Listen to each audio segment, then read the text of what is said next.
In some world, I thought I was going to get 2 really long chapters done today. That is not going to happen, but we're going to get 1 really long chapter done today. Make sure we've got this going. We're a little bit too far from it. Actually, I think I accidentally hit it. We're pointed at my mouth, right? Yeah. 8-inch mark. Make sure I tend to lean one way or the other. So that sometimes happens where I get leaned wrong. All right, let's go. Today we'll be continuing Little Men by Louisa May Alcott. Chapter 20, Round the Fire.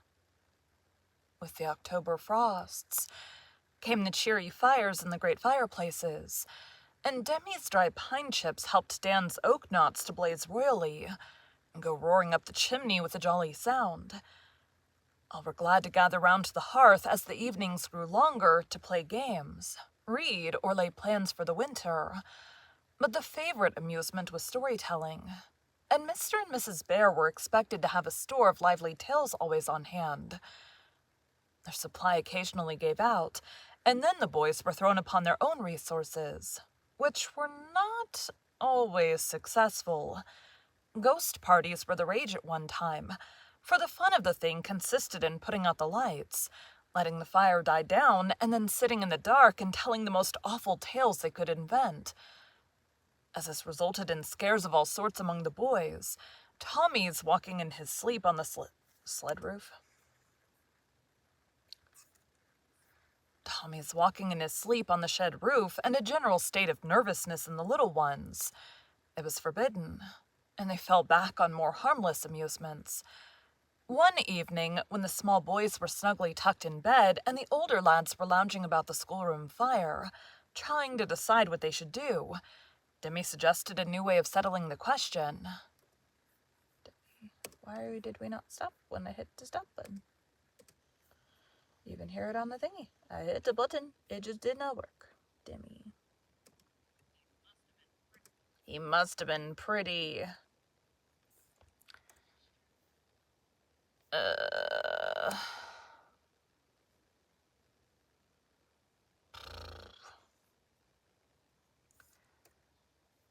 Seizing the hearth brush, he marched up and down the room saying, "Row, row, row."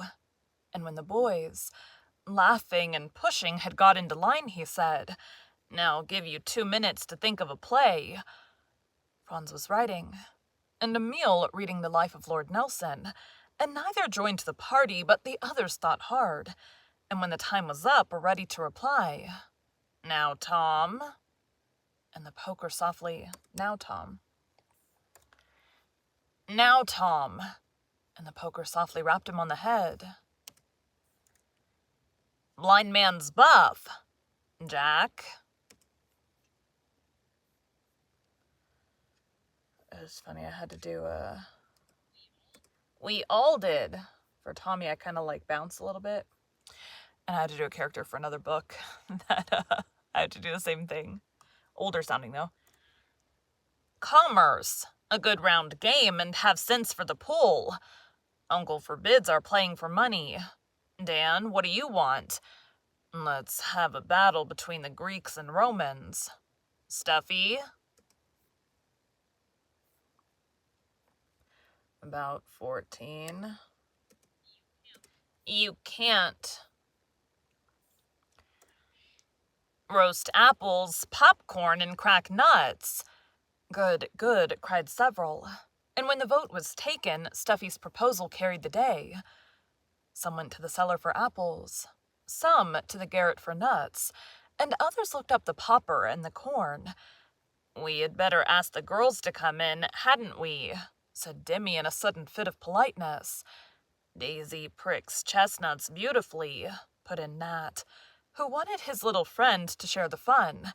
"Nan pops corn tip-top. We must have her," added Tommy. "Bring in your sweethearts, then. We don't mind," said Jack, who laughed at the innocent regard the little people had for one another. "You shan't call my sister a sweetheart. It is so silly," cried Demi, in a way that made Jack laugh. "She is Nat's darling, isn't she, old chipper?" "Yes, if Demi don't mind. I can't help being fond of her, she's so good to me," answered Nat, with a bashful earnestness, for Jack's rough ways disturbed him.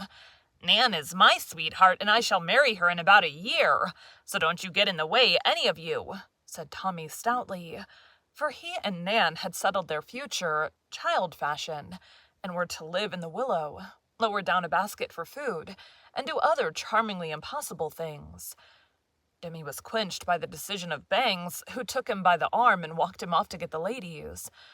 Nan and Daisy were sewing with Aunt Jo on certain small garments for Mrs. Carney's newest baby. "Please, ma'am, could you lend us the girls for a little while? We'll be very careful of them," said Tommy,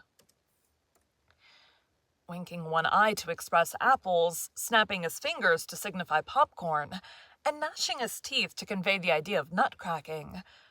The girls understood this pantomime at once, and began to pull off their thimbles before Mrs. Jo could decide whether Tommy was going into convulsions or brewing some unusual piece of mischief. Demi explained with elaboration. Permission was readily granted, and the boys departed with their prize. "Don't you speak to Jack," whispered Tommy, as he and Nan promenaded down the hall to get a fork to prick the apples. Nan.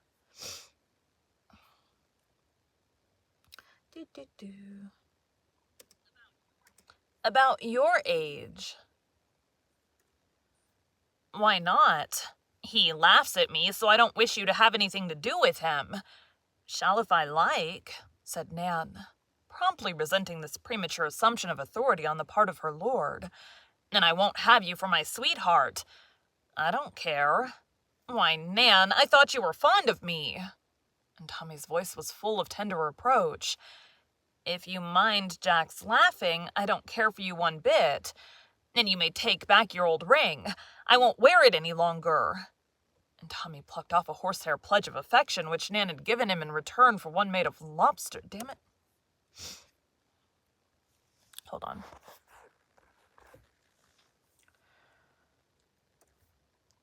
And Tommy plucked off a horsehair pledge of affection, which Nan had given him in return for one made of a lobster's feeler.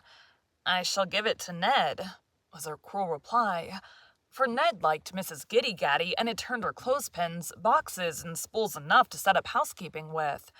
Tommy said, "Thunder turtles," as the only vent equal to the pent-up anguish of the moment, and dropping Nan's arm, retired in high dudgeon, leaving her to follow with a fork, a neglect which naughty Nan punished by proceeding to prick his heart with jealousy, as if it were another sort of apple. The hearth was swept, and the rosy Baldwins put down to roast. A shovel was heated, and the chestnuts danced merrily upon it, while the corn popped wildly in its wire prison. Dan cracked his best walnuts, and everyone chattered and laughed, while the rain beat on the window pane and the wind howled round the house.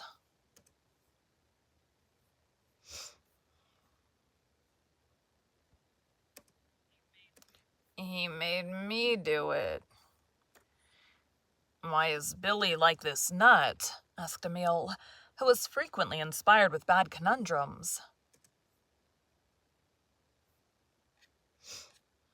"Ned." "And you hit him?" "And you hit him?" I actually don't know which Ned is which.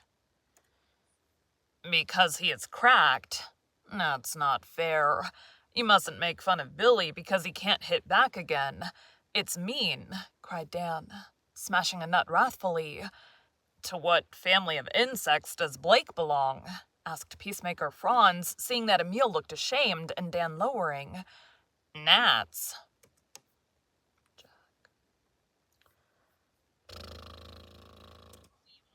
"We all did." "Gnats," answered Jack. "Why is Daisy like a bee?" cried Nat, who had been wrapped in thought for several minutes. "Because she is queen of the hive," said Dan. "No." "Because she is sweet?"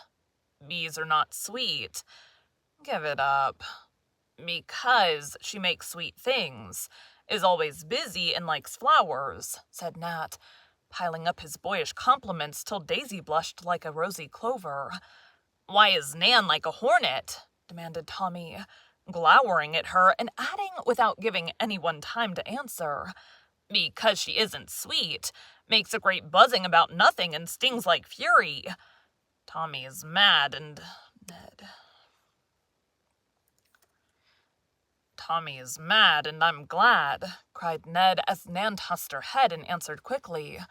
"What thing in the china closet is Tom like?" "A pepper pot," answered Ned, giving Nan a nut meat with a tantalizing laugh that made Tommy feel as if he would like to bounce up like a hot chestnut and hit somebody. Seeing that ill humor was getting the better of the small supply of wit in the company, Franz cast himself into the breach again. "Let's make a law that the first person who comes into the room shall tell us a story. No matter who it is, he must do it, and it will be fun to see who comes first." The others agreed, and did not have to wait long, for a heavy step soon came clumping through the hall, and Silas appeared, bearing an armful of wood. He was greeted by a general shout, and stood staring about him with a bewildered grin on his big red face, till Franz explained the joke. "So I can't tell a story," he said, putting down his load and preparing to leave the room. But the boys fell upon him, forced him into a seat, and held him there, laughing and clamoring for their story, till the good-natured giant was overpowered. "I don't know but just one story, and that's about a horse," he said, much flattered by the reception he received. Tell it," cried the boys.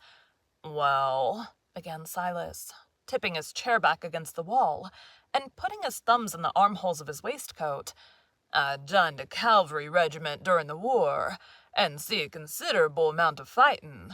My horse Major was a first-rate animal, and I was as fond on him as if he'd been a human critter. He warn't harnsome, but he was the best-tempered, steadiest, loveliest brute I ever see. Our first battle we went into, he gave me a lesson that I didn't forget in a hurry, and I'll tell you how it was. It ain't no use trying to picter the noise and hurry and general horridness of a battle to you young fellers, for I ain't no words to do it in. But I'm free to confess that I got so sort of confused and upset at the fust on it, that I didn't know what I was about. We was ordered to charge, and we went ahead like good ones, never stopping to pick up them that went down in the scrimmage. I got a shot in the arm, and was pitched out of the saddle, don't know how, but there I was, left behind with 2 or 3 others, dead and wounded. For the rest went on, as I say. Well, I picked myself up and looked round for Major, feeling as if I'd had about enough for that spell. I didn't see him nowhere, and was kinder walking back to camp when I heard a whinny that sounded natural. I looked round, and there was Major stopping for me a long way off, and looking as if he didn't understand why I was loitering behind. I whistled, and he trotted up to me as I'd trained him to do. I mounted as well as I could with my left arm bleeding, and was going on to camp, for I declare I felt as sick and wimbly as a woman. Folks often do in their first battle. But no, sir. Major was the bravest of the 2, and he wouldn't go. Not a peg. He just reared up and danced and snorted and acted as if the smell of powder and the noise had drove him half wild. I done my best, but he wouldn't give in. So I did. What do you think that plucky brute done? He wheeled slap round and galloped back like a hurricane, right into the thickest of the scrimmage. Good for him, cried Dan excitedly, while the other boys forgot apples and nuts in their interest. Ow! I was like half burping, half hiccuping, and got stuck. Owie!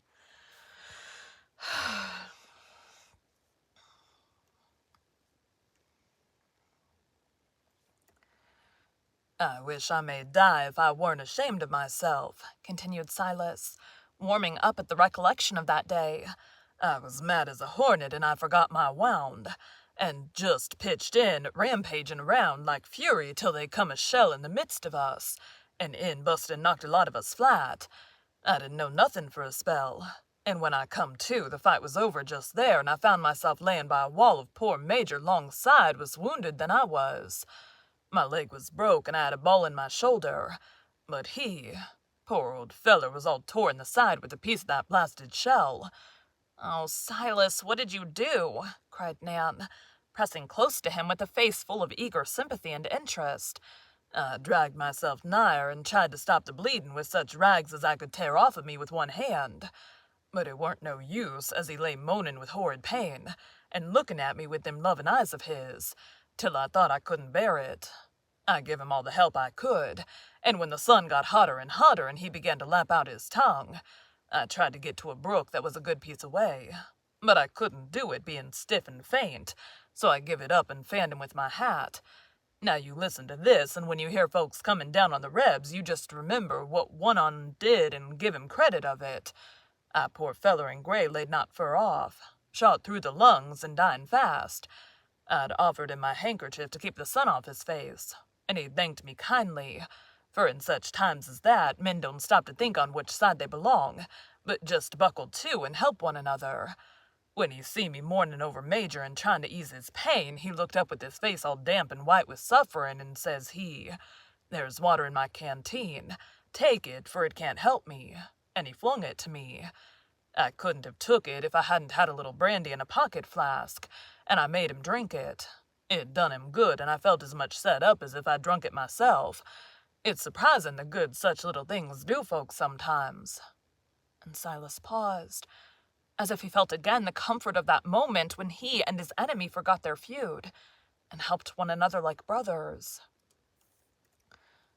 "Tell about Major," cried the boys, impatient for the catastrophe. I poured the water over his poor panting tongue, and if ever a dumb critter looked grateful, he did then. But it weren't of much use, for the dreadful wound kept on tormenting him, till I couldn't bear it any longer. It was hard, but I done it in mercy, and I know he forgive me."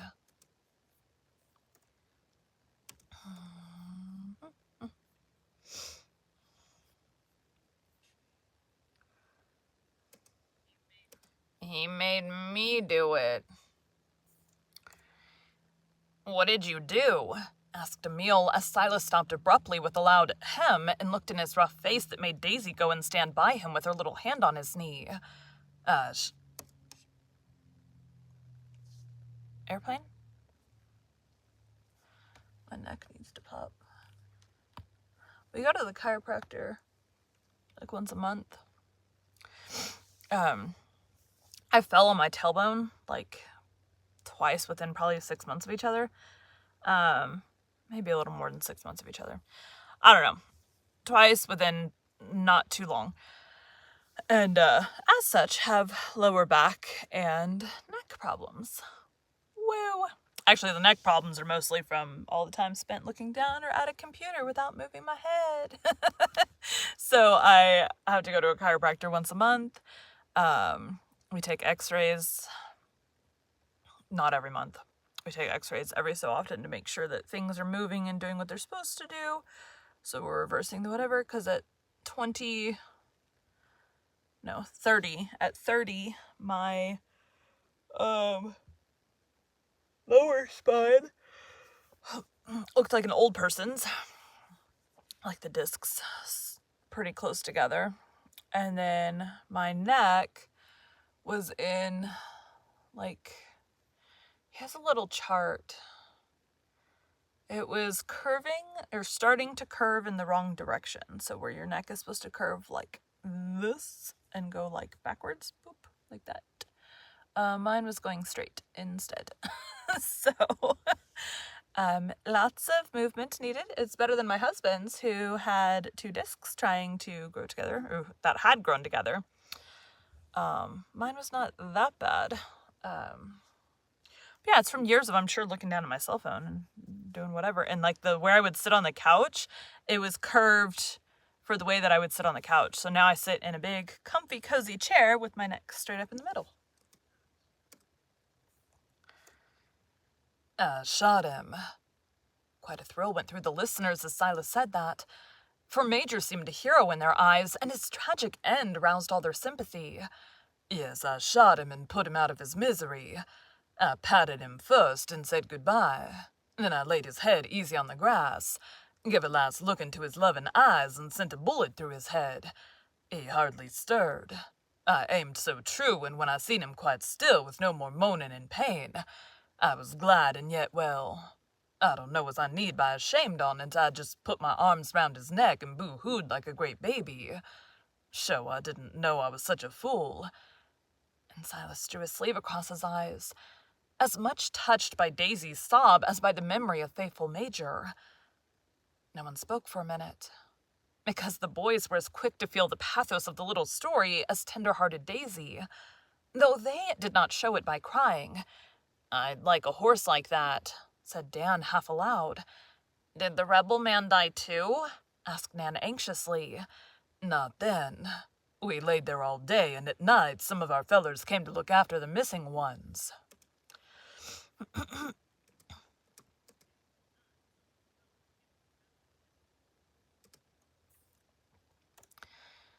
They naturally wanted to take me first, but I knew I could wait, and the rebel had but one chance, maybe. So I made them carry him off right away. He had just strength enough to hold out his hand to me and say, "Thank ye, comrade." And them was the last words he spoke, for he died an hour after he got to the hospital tent. "How glad you must have been that you were kind to him," said Demi, who was deeply impressed by this story. "Well, I didn't take comfort thinking of it, as I laid there alone for a number of hours with my head on Major's neck, and see the moon come up. I'd like to have buried the poor beast decent, but it weren't possible, so I cut off a bit of his mane, and I've kept it ever since. Want to see it, Sissy?" "Oh, yes, please," answered Daisy, wiping away her tears to look. Silas took out an old wallet, as he called his pocketbook, and produced from an inner fold a bit of brown paper, in which was a rough lock of white horsehair. The children looked at it silently as it lay in the broad palm, and no one found anything to ridicule in the love Silas bore his good horse Major. "That is a sweet story, and I like it, though it did make me cry. Thank you very much, Si." And Daisy helped him fold and put away his little relic, while Nan stuffed a handful of popcorn into his pocket, and the boys loudly expressed their flattering opinions of his story, feeling that there had been two heroes in it. Airplane. "I hope..." He departed, quite overcome by his honors, and the little conspirators talked the tale over while they waited for their next victim. It was Mrs. Joe who came in to measure Nan for some new pinafores she was making for her. They let her get well in, and then pounced upon her, telling her the law and demanding the story. Mrs. Joe was very much amused at the new trap, and consented at once, for the sound of happy voices had been coming across the hall so pleasantly that she quite longed to join them and forget her own anxious thoughts of Sister Meg. "Am I the first mouse you have caught, you sly pussies in boots?" she asked, as she was conducted to the big chair, supplied with refreshments, and surrounded by a flock of merry-faced listeners. They told her about Silas and his contribution, and she slapped her forehead in despair, for she was quite at her wits' end, being called upon so unexpectedly for a brand-new tale. "What shall I tell about?" she said. "Boys," was the general answer. "Have a party in it," said Daisy. "And something good to eat," added Stuffy. Is that Stuffy's voice? "You can't..." Close enough. "That reminds me of a story written years ago by a dear old lady. I used to be very fond of it, and I fancy you will like it, for it has both boys and something good to eat in it." "What is it called?" asked Demi. "The Suspected Boy." Nat looked up from the nuts he was picking, and Mrs. Joe smiled at him, guessing what was in his mind. Miss Crane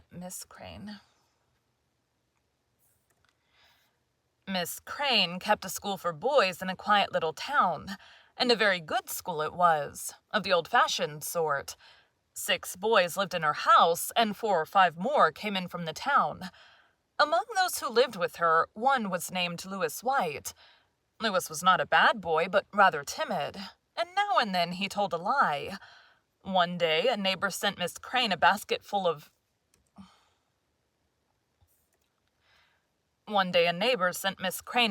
gooseberries. There were not enough to go round, so kind Miss Crane, who liked to please her boys, went to work and made a dozen nice little gooseberry tarts. "I'd like to try gooseberry tarts. I wonder if she made them as I do my raspberry ones," said Daisy, whose interest in cooking had lately revived.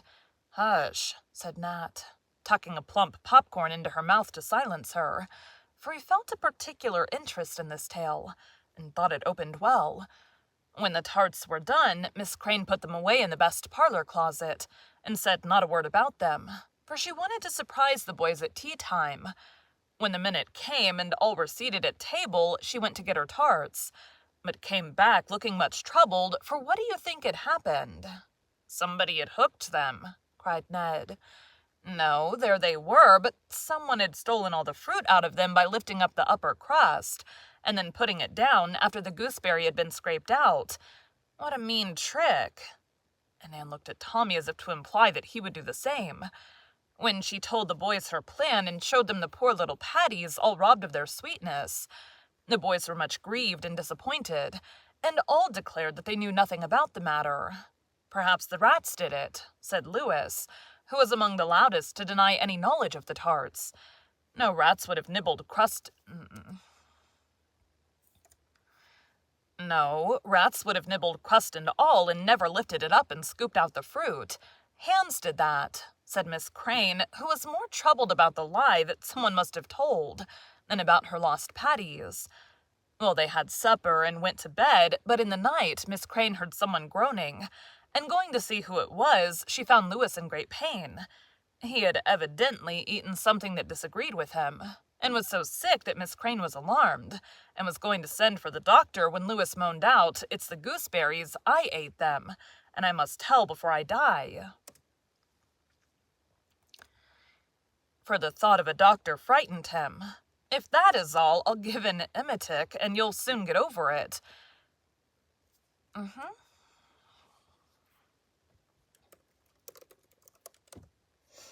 just realized I have a browser tab open that shouldn't be there. E-M-E-T-I-C. Emetic.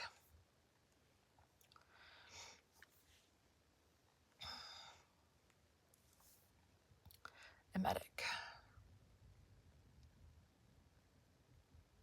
Car. "If that is all, I'll give you an emetic, and emetic. "If that is all, I'll give you an emetic, and you will soon get over it," said Miss Crane. So Lewis had a good dose, and by morning was quite comfortable. "Oh, don't tell the boys, they'll laugh at me so," begged the invalid. Kind Miss Crane promised not to, but Sally the girl told the story, and poor Lewis had no peace for a long time. His mates called him Old Gooseberry, and were never tired of asking him the price of tarts. "Served him right," said Emile. "Badness always gets found out," added Demi morally. "No, it don't," muttered Jack, who was tending the apples with great devotion, so that he might keep his back to the rest and account for his red face. "Is that all?" asked Anne. "No, that is only the first part. The second part is more interesting. Some time after this, a peddler came by one day and stopped to show his things to the boys, several of whom bought pocket combs, Jew's harps, and various trifles of that sort. Among the knives was a little white-handled penknife that Lewis wanted very much, but he had spent all his pocket money, and no one had any to lend him. He held the knife in his hand, admiring and longing for it, till the man packed up his goods to go. Then he reluctantly laid it down, and the man went on his way. The next day, however, the peddler returned to say that he could not find that very knife, and thought he must have left it at Miss Crane's. It was a very nice one with a pearl handle, and he could not afford to lose it. Everyone looked, and everyone declared they knew nothing about it. This young gentleman had it last, and seemed to want it very much. "Are you quite sure you put it back?" said the man to Lewis, who was much troubled at the loss, and vowed over and over again that he did return it. His denial seemed to do no good, however, for everyone was sure he had taken it, and after a stormy scene, Miss Crane paid for it, and the man went grumbling away. "Did Lewis have it?" cried Nat, much excited. "You will see. Now poor Lewis had another trial to bear, for the boys were constantly saying, 'Lend me your pearl. For the boys were constantly saying, "Lend me your pearl-handled knife, Gooseberry," and things of that sort, till Louis was so unhappy he begged to be sent home. Miss Crane did her best to keep the boys quiet, but it was hard work, for they would tease, and she could not be with them all the time. That is one of the hardest things to teach boys. They won't hit a fellow when he is down, as they say, but they will torment him in little ways till he would thank them to fight it out all round. "I know that," said Dan. "So do I," added Nat softly. Jack said nothing, but he quite agreed, for he knew that the elder boys despised him, and let him alone for that very reason. "Do go on about poor Louis, Aunt Jo. I don't believe he took the knife, but I want to be sure," said Daisy in great anxiety. Well, week after week went on, and the matter was not cleared up. The boys avoided Louis, and he, poor fellow, was almost sick with the trouble he had brought upon himself. He resolved never to tell another lie, and tried so hard that Miss Crane pitied and helped him, and really came at last to believe that he did not take the knife. 2 months after the peddler's first visit he came again, and the first thing he said was, "Well, ma'am, I found that knife after all. It had slipped behind the lining of my valise, and fell out the other day when I was putting in a new stock of goods." Valise? Valise? Valise. Oh my god, I don't know why my eye itches. I have to be careful because I wear contacts. I've had that before where the contact, split. I think it's because my bangs are tickling it. Valise. "It had slipped behind the lining of my valise and fell out the other day when I was putting in a new stock of goods. I thought I'd call and let you know, as you paid for it, and maybe would like it, so here it is." The boys had all gathered round, and at these words they felt much ashamed, and begged Louis's pardon so heartily that he could not refuse to give it. Miss Crane presented the knife to him, and he kept it many years to remind him of the faults that had brought him so much trouble. "I wonder why it is that things you eat on the sly hurt you, and don't when you eat them at table," observed Stuffy thoughtfully. "Perhaps your conscience affects your stomach," said Mrs. Jo, smiling at his speech. "He is thinking of the cucumbers," said Ned, and a gale of merriment followed the words, for Stuffy's last mishap had been a funny one. He ate 2 large cucumbers in private, felt very ill, and confided his anguish to Ned, imploring him to do something. Ned good-naturedly recommended a mustard plaster, and a hot flat-iron to the feet. Only in applying these remedies, he reversed the order of things, and put the plaster on the feet, the flat-iron on the stomach, and poor Stuffy was found in the barn with blistered soles and a scorched jacket. "Suppose you tell another story. That was such an interesting one," said Nat as the laughter subsided. Before Mrs. Jo could refuse the insatiable Oliver Twists, Rob walked into the room trailing his little bed cover after him, and wearing an expression of great sweetness as he said, steering straight to his mother as a sure haven of refuge. "Ah, Rob. Don't be afraid. I heard a great noise, and I thought something dreadful might have happened, so I came to see. Do you think I would forget you, naughty boy?" asked his mother, trying to look stern. "No, but I thought you'd feel better to see me right here," responded the insinuating little party. "I had much rather see you in bed, so march straight up again, Robin. Everybody that comes in here has to tell a story, and you can't, so you better cut and run," said Emil.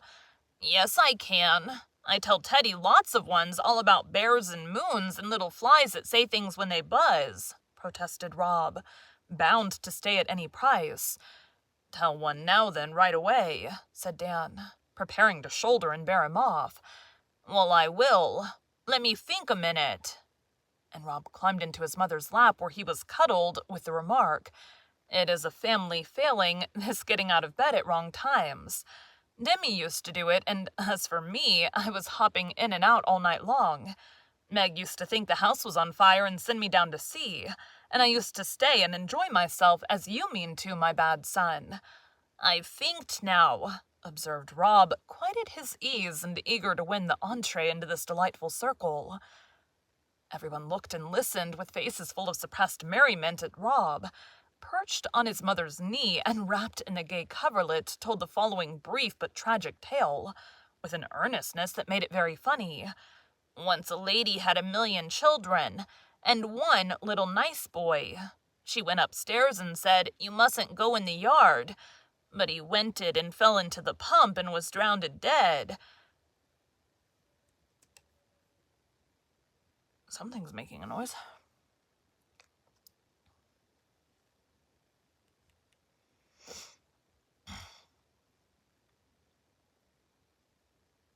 It's making like a squealy noise.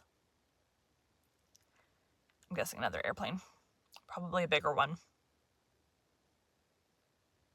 There we go. "Is that all?" asked Franz as Rob paused out of breath with this startling beginning. "No, there's another piece of it." And Rob knit his downy eyebrows in the effort to evolve another inspiration. "What did the lady do when he fell into the pump?" asked his mother to help him on. "Oh, she pumped him up and wrapped him in a newspaper and put him on a shelf to dry for seed." A general explosion of laughter greeted the surprising conclusion, and Mrs. Joe patted the curly head as she said solemnly, "My son, you inherit your mother's gift of storytelling. Go where glory waits thee." "Now I can stay, can't I? Wasn't it a good story?" cried Rob, in high feather at his superb success. "You can stay till you've eaten these 12 popcorns," said his mother, expecting to see them vanish at one mouthful. But Rob was a shrewd little man, and got the better of her by eating them one by one very slowly, and enjoying every minute with all his might. "Hadn't you better tell the other story while you wait for him?" said Demi, anxious that no time should be lost. "I really have nothing but a little tale about a woodbox," said Mrs. Joe, seeing that Rob had still 7 corns to eat. "Is there a boy in it?" "It is all boy." "Is it true?" asked Demi. "Every bit of it." "Goody, tell on, please." James Snow and his mother lived in a little house up in New Hampshire. They were poor, and James had to work to help his mother, but he loved books so well he hated work, and just wanted to sit and study all day long. "How could he?" "I hate books and like work," said Dan, objecting to James at the very outset. "It takes all sorts of people to make a world. Workers and students both are needed, and there's room for all." "Excuse me." "But I think the workers should study some and the students should know how to work if necessary," answered Mrs. Joe, looking from Dan to Demi with a significant expression. "I'm sure I do work." And Demi showed 3 small hard spots in his little palm with pride. "And I'm sure I study," added Dan, nodding with a groan toward the blackboard full of neat figures. "See what James did. He did not mean to be selfish, but his mother was proud of him, and let him do as he liked, working by herself that he might have books and time to read them. One autumn, James wanted to go to school and went to the minister to see if he would help him, about decent clothes and books. Now the minister had heard the gossip about James's idleness and was not inclined to do much for him, thinking that a boy who neglected his mother and let her slave for him was not likely to do very well even at school. But the good man felt more interested when he found how earnest James was, and being rather an odd man, he made this proposal to the boy to try how sincere he was. "I will give you clothes and books on one condition, James." "What is that, sir?" And the boy brightened up at once. "You're to keep your mother's woodbox full all winter long and do it yourself. If you fail, school stops." James laughed at the queer condition and readily agreed to it, thinking it a very easy one. He began school and for a time got on capitally with the woodbox, for it was autumn and chips and brushwood were plentiful. He ran out morning and evening and got a basketful, or chopped up the catsticks for the little cooking stove, and as his mother was careful and saving, the task was not hard. But in November the frost came. The days were dull and cold, and wood went fast. His mother bought a load with her own earnings, but it seemed to melt away and was nearly gone before James remembered that he was to get the next. Mrs. Snow was feeble and lame with rheumatism and unable to work as she had done, so James had to put down the books and see what he could do. It was hard, for he was going on well and so interested in his lessons that he hated to stop except for food and sleep. But he knew the minister would keep his word, and much against his will, James set about earning money in his spare hours, lest the wood box should get empty. He did all sorts of things. Ran errands, took care of a neighbor's cow, helped the old sexton dust and warm the church on Sundays, and in these ways got enough to buy fuel in small quantities. But it was hard work. The days were short. The winter was bitterly cold, and precious time went fast, and the dear books were so fascinating that it was sad to leave them for dull duties that never seemed done. The minister watched him quietly, and seeing that he was in earnest, helped him without his knowledge. He met him often driving the wood sleds from the forest, where the men were chopping, and as James plodded beside the slow oxen, he read or studied, anxious to use every minute. The boy is worth helping. This lesson will do him good, and when he has learned it, I will give him an easier one, said the minister to himself. And on Christmas Eve, a splendid load of wood was quietly dropped at the door of the little house, with a new saw and a bit of paper saying only, "The Lord helps those who help themselves." Poor James expected nothing, but when he woke on that cold Christmas morning, he found a pair of warm mittens knit by his mother with her stiff, painful fingers. This gift pleased him very much, but her kiss and tender look as she called him her good son was better still. In trying to keep her warm, he had warmed his own heart, you see, and in filling the wood box, he had also filled those months with duties faithfully done. He began to see this, to feel that there was something better than books, and to try to learn the lessons God set him as well as those his schoolmaster gave. When he saw the great pile of oak and pine logs at his door and read the little paper, he knew who sent it and understood the minister's plan, thanked him for it, and fell to work with all his might. Other boys frolicked that day, but James sawed wood, and I think of all the lads in the town, the happiest was the one in the new mittens, who whistled like a blackbird as he filled his mother's wood box. "That's a first-rater," cried Dan, who enjoyed a simple matter-of-fact story better than the finest fairy tale. "I like that fellow after all." "I could saw wood for you, Aunt Jo," said Demi, feeling as if a new means of earning money for his mother was suggested by the story. "Tell about a bad boy. I like them best," said Nan. "You'd better tell about a naughty crosspatch of a girl," said Tommy, whose evening had been spoiled by Nan's unkindness. It made his apple taste bitter. His popcorn was insipid. His nuts were hard to crack, and the sight of Ned and Nan on one bench made him feel his life a burden. But there were no more stories from Mrs. Jo.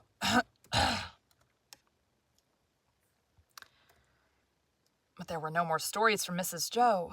For on looking down at Rob, he was discovered to be fast asleep, with his last corn firmly clasped in it.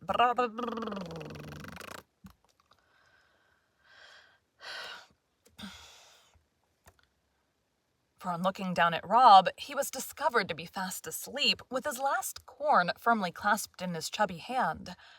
Bundling him up in his coverlet, his mother carried him away and tucked him up with no fear of his popping out again. "Now let's see who'll come next," said Emile, setting the door temptingly ajar. Marianne passed first, and he called out to her. But Silas had warned her, and she only laughed and hurried on in spite of their enticements. Presently a door opened, and a strong voice was heard humming in the hall. "Ich weiß nicht, was soll es bedeuten? Das ist so dritten bin." "It's Uncle Fritz. I'll laugh loud, and he'll be sure to come in," said Emile. A wild burst of laughter followed, and in came Uncle Fritz, asking, "What is the joke, my lads?" "Caught, caught. You can't go out till you've told a story," cried the boys, slamming the door. "So that is the joke, then? Well, I have no wish to go, it is so pleasant here, and I pay my forfeit at once," which he did by sitting down and beginning instantly.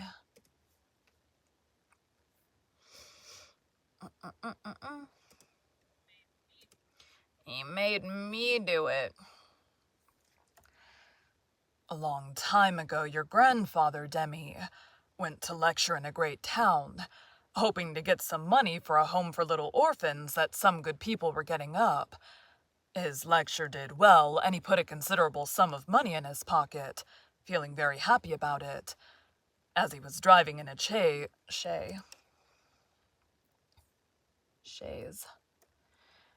As he was driving in a chaise to another town, he came to a lonely bit of road late in the afternoon, and was just thinking what a good place it was for robbers when he saw a bad-looking man come out of the woods in front of him, and go slowly along as if waiting till he came up.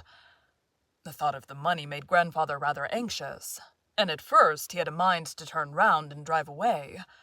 But the horse was tired, and then he did not like to suspect the man, so he kept on, and when he got nearer and saw how poor and sick and ragged the stranger looked, his heart reproached him, and stopping, he said in a kind voice, "My friend, you look tired. Let me give you a lift." The man seemed surprised, hesitated a minute, and then got in. He did not seem inclined to talk, but Grandfather kept on in his wise, cheerful way, speaking of what a hard year it had been, how much the poor had suffered, and how difficult it was to get on sometimes. The man slowly softened a little, and won by the kind chat, told his story, how he had been sick, could get no work, had a family of children, and was almost in despair. Grandfather was so full of pity that he forgot his fear, and asking the man his name, said he would try to get him work in the next town, as he had friends there. Wishing to get it pencil and paper to write down the address, Grandfather took out his plump pocketbook, and the minute he did so, the man's eye was on it. Then Grandfather remembered what was in it, and trembled for his money, but said quietly, "Yes, I have a little sum here for some poor orphans. I wish it was my own. I would so gladly give you some of it. I am not rich, but I know many of the trials of the poor. This $5 is mine, and I want to give it to you for your children." The hard, hungry look in the man's eyes changed to a grateful one as he took the small sum freely given, and left the orphans' money untouched. He rode on with Grandfather till they approached the town, then he asked to be set down. Grandpa shook hands with him, and was about to drive on when the man said as if something made him, "I was desperate when we met, and I meant to rob you, but you were so kind I couldn't do it. God bless you, sir, for keeping me from it." "Did Grandpa ever see him again?" asked Daisy eagerly. "No, I believe the man found work and did not try robbery any more. That was a curious way to treat him. I'd have knocked him down," said Dan. "Kindness is always better than force. Try it and see," answered Mr. Bear, rising. "Tell another, please," cried Daisy. "You must. Aunt Jo did," added Demi. "Then I certainly won't." Excuse me. We should be almost done. Certainly won't. But keep my others for next time. Too many tales are as bad as too many bonbons. I have paid my forfeit, and I go." And Mr. Bear ran for his life, with the whole flock in full pursuit. He had the start, however, and escaped safely into his study, leaving the boys to go riding back again.